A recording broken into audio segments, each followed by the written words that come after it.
Greater Warangal municipal corporation పరిధిలో 55, 56 డివిజన్ల ముంపు బాధితులు మహాధర్నా చేపట్టారు. గోపాల్పూర్ చెరువుకి రిటర్నింగ్ వాల్ నిర్మాణం చేపట్టాలని డిమాండ్ చేశారు. అండర్ డ్రైనేజ్ గేట్లను సరైన సమయంలో ఎత్తకపోవడం వల్ల ఎప్పుడు ముంపుకు గురికాని కాలనీలు కూడా నీట మునిగాయని 4500 ఇళ్ల ముంపు బాధితులు ఆరోపించారు.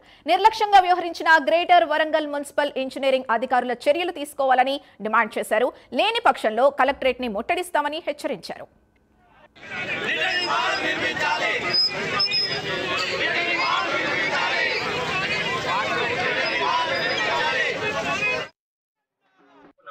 జరిగిన వరద ప్రభుత్వంలో దాదాపు చుట్టుపక్కల కాలనీలను కలుపుకొని 1500 నుండి 2500 వాళ్ళందరూ ఆర్థికంగా నష్టపోయారు. ప్రతి కుటుంబం కూడా 10 నుండి 20 లక్షల వరకు ఆర్థికంగా నష్టపోయారు. మరి అధికారులు నిర్లక్ష్యంగా వహించడం ఎత్తకపోవడం వల్లనే ఈ నష్టం అనేది జరిగింది. సకాలంలో ఏదైతే గవర్నమెంట్ అలర్ట్ ప్రకటించిందో అప్పుడే కనుక వీళ్ళు ఈ గేట్ ఎత్తేసి నీళ్లు ముప్పుకు గురి కాకుండా అధికారులకు కూడా ఈ పైన గేట్ల వరకే అవగాహన ఉన్నది. మరి చాలా మంది డిపార్ట్మెంట్ వాళ్ళకు కూడా కింద 15 ఫీట్ల గేట్లు ఉన్నాయన్న విషయం తెలియదు. వరదలంతా పోయినాక తీయడం వల్ల మొత్తం నీరు పోయింది. అక్కడ శాశ్వతంగా ప్రతిసారి అది తెరిసే ఉండాలని, ప్లస్ ఈ కట్ట ప్రాంతమైన ఎగువ భాగంలో మరి నాలుగు ఇరువైపులా ఉన్న రెండింటికి రిటర్నింగ్ వాల్ ఏర్పాటు చేస్తే మరి రాబోయే కాలంలో జాగ్రత్త ఉండవలసి ఉంటుందని మరి ఇలాంటి మేము ఎన్నోసార్లు ఎమ్మెల్యే గారికి, మరి మంత్రి గారికి, మరి కమిషనర్ కి, మరి స్థానిక ప్రజాప్రతినిధులకు అన్ని తెలియజేయడం జరిగింది. మరి ఇది మాకు వచ్చి ఆర్థిక నష్టపరిహారం చెల్లించాలి, ప్లస్ శాశ్వత పరిష్కారం అయ్యే వరకు మేము ఎట్టి పరిస్థితుల్లో రాజీలే పోరాటం చేస్తామని, మరి ఇక్కడ నుండి ఎట్టి పరిస్థితుల్లో వాళ్ళని వదిలే ప్రసక్తి లేదని తెలియజేసుకుంటున్నాం. డక్ట్ ఓపెన్ చేస్తే ఇంత ఇబ్బంది జరగదు. ఎందుకంటే దాదాపు 60-70 కోట్లు పెట్టి డక్ట్ కట్టాం, కానీ దాన్ని ఓపెన్ చేయలేకపోయాను. ఎందుకు ఓపెన్ చేయలేదో మరి ఆఫీసర్స్ చెప్పాలి. మేము కానీ మా ఎమ్మెల్యే గారిని ఖచ్చితంగా ఓపెన్ చేయాలని చెప్పాము.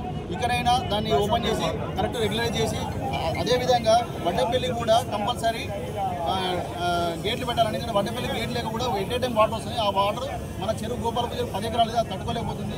రెండోది ఏంటంటే ఇది ఏ విధంగా 4 కట్టారో ఇంకా వేరే టెక్నికల్గా దీన్ని ఎలా పెంచగలుగుతామో అది కూడా కట్టాలి. ఎందుకంటే ఇప్పుడు వర్షం అనేది చెప్పి రాదు. ఇవాళ 10 క్యూసెక్లు కావచ్చు, రేపు 20 క్యూసెక్లు కావచ్చు. దానికి అనుగుణంగా మనం నాలుగు పెంచాలి. అదేవిధంగా చెత్త కానీ ఇది కానీ ఎప్పటికప్పుడు తీసేసుకుంటూ లాస్ట్ చెప్పేది ఏంటంటే ఎవరికైతే అన్యాయం జరిగిందో ప్రతి ఒక్కరికి, ప్రతి కుటుంబానికి న్యాయం జరిగేదానిగా మాకు కాలనీలకు అందుబాటులో ఉంటూ నేను ఇక్కడే ఉంటా. ఎందుకంటే ప్రతి ఇంట్లో దాదాపు 15-20 లక్షల రూపాయల నష్టం జరిగింది. వారికి ఖచ్చితంగా గవర్నమెంట్ సైడ్ నుంచి న్యాయం జరగాలి. అందరికీ సహకరించుకుంటూ ఇక్కడ ఉంటుంది.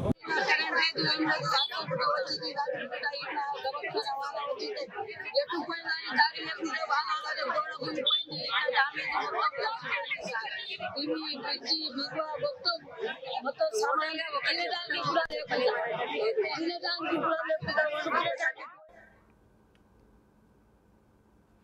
గ్రేటర్ వరంగల్ మున్సిపల్ కార్పొరేషన్ పరిధిలోని 55, 56 డివిజన్ల ముంపు బాధితులు మహాధర్నా చేపట్టారు. గోపాల్పూర్ చెరువుకి రిటర్నింగ్ వాల్ నిర్మాణం చేపట్టాలని డిమాండ్ చేశారు. అండర్ డ్రైనేజ్ గేట్లను సరైన సమయంలో ఎత్తకపోవడం వల్ల ఎప్పుడు ముంపుకు గురికాని కాలనీలు కూడా నీట మునిగాయని 4500 ఇళ్ల ముంపు బాధితులు ఆరోపించారు. నిర్లక్ష్యంగా వ్యవహరించిన గ్రేటర్ వరంగల్ మున్సిపల్ ఇంజనీరింగ్ అధికారులపై చర్యలు తీసుకోవాలని డిమాండ్ చేశారు. లేని పక్షంలో కలెక్టరేట్ ని ముట్టడిస్తామని హెచ్చరించారు. ఇదే అంశానికి సంబంధించి పూర్తి డీటెయిల్స్ మా కరెస్పాండెంట్ తిరుపతి అందిస్తారు. తిరుపతి, చెప్పండి, అసలు ఏం జరిగింది? ముంపు ప్రాంత ప్రజల ప్రధాన డిమాండ్ ఏంటి? మున్సిపల్ కార్పొరేషన్ పరిధిలోని 55, 56 డివిజన్ల వరద ముంపు బాధితులు ఇంజనీరింగ్ అధికారులపై ఆగ్రహం వ్యక్తం చేస్తున్నారు. గ్రేటర్ వరంగల్ మున్సిపల్ ఇంజనీరింగ్ అధికారులను వెంటనే సస్పెండ్ చేయాలంటే ఈ రోజు హనుమకొండ, గోపాల్పూర్ తులసి వారి ముందు మహాధర్నా చేపట్టి ఇంజనీరింగ్ అధికారుల తీరు పట్ల వ్యతిరేకంగా నిర్ణయాలు చేసి మహాధర్నా చేపట్టినటువంటి పరిస్థితి వచ్చి గోపాల్పూర్ చెరువు రిటర్నింగ్ వాల్ నిర్మాణం చేపట్టాలని డిమాండ్ చేస్తూ 4500 ఇండ్ల ముంపు బాధలు రోడ్డెక్కినటువంటి పరిస్థితి వచ్చి అండర్ డ్రైనేజ్ గేట్లు సరైన సమయంలో ఎత్తకపోవడం వల్లనే ఈ కాలనీలను కూడా ముంపుకు గురయ్యంటూ వారు ఆగ్రహం వ్యక్తం చేసినటువంటి పరిస్థితి వచ్చి గ్రేటర్ వరంగల్ మున్సిపల్ అధికారులపై తక్షణమే చర్యలు తీసుకోవాలి. చర్యలు తీసుకోకపోతే తప్పకుండా కలెక్టరేట్ ను, జీడబ్ల్యూఎంసీ కార్యాలయాన్ని ముట్టడిస్తామని వరద ముంపు ప్రభావిత ప్రాంత ప్రజలంతా కూడా ఆగ్రహం వ్యక్తం చేసినటువంటి పరిస్థితి వచ్చి అయితే ఇటు ప్రధానంగా సమ్మయ్య నగర్, అమరావతి నగర్, గోపాల్పూర్ ఏరియా సంబంధించినటువంటి కాలనీవాసులు వరద ముంపు గురి కావడానికి గేట్లు పోవడమే కారణమంటూ కాలనీవాసులు ఆగ్రహం వ్యక్తం చేసినటువంటి పరిస్థితి వచ్చి అక్కడికి పోలీసులు చేరుకొని వారికి సర్ది చెప్పే ప్రయత్నం కొనసాగించినప్పటికీ కూడా పోలీసుతో మమ్మల్ని అణిచివేస్తే ఆపేస్తే ఆగము, తప్పకుండా అధికారులు స్పందించి ఇంజనీరింగ్ అధికారులపై చర్యలు తీసుకోవాలి, లేదంటే ముందు భవిష్యత్తులో ఇంకా ఉద్యమం ఉధృతంగా చేస్తామంటూ కూడా 55, 56 డివిజన్ల ముంపు బాధితులు చెప్పినటువంటి పరిస్థితి కనబడుతుంది. గత కొద్ది రోజులుగా వరదలతో ఇబ్బంది పడ్డాం, ఇప్పుడు బురదతో క్లీన్ చేసుకుంటూ అనేక నష్టపోయాం. కార్లు, ఇంట్లో సామాను తడిసిపోయి ఎటు దిక్కులో తోచని స్థితిలో ఇబ్బంది పడుతున్నామంటూ కూడా ఆ వరద బాధితున్నటువంటి పరిస్థితి కనబడుతుంది. నష్టపరిహారం ఇప్పటికి కూడా ప్రభుత్వం అందించలేదు. తప్పకుండా వరద ప్రభావిత ప్రాంత ప్రజలకు నష్టపరిహారం అందించేలా చర్యలు తీసుకోవడంతో పాటు నిర్లక్ష్యం వహించినటువంటి అధికారులపై చర్యలు తీసుకోవాలంటూ వరద ముంపు బాధితులు చెప్పినటువంటి పరిస్థితులు కనబడతా ఉన్నాయి. Right, thank you Tirupati.